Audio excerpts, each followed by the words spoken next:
Hi everyone, welcome back to the channel. In this tutorial, I will show you how to get love charm in Fish It.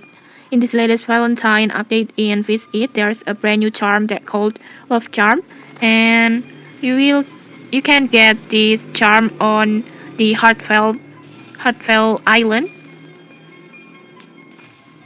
and you can get charm on here. Just tap on buy and the price is 20,000 coins.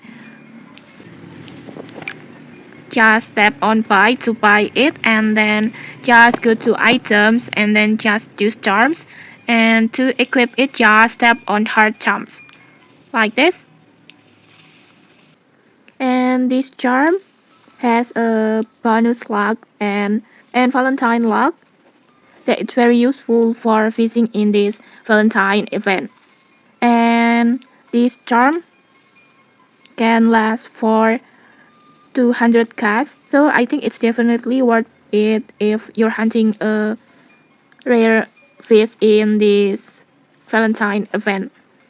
And okay, maybe that's it. Now you're ready to farm a fish much faster in this Valentine event. If you found this helpful, don't forget to like, comment, and subscribe for more tutorials. Thanks for watching and see you.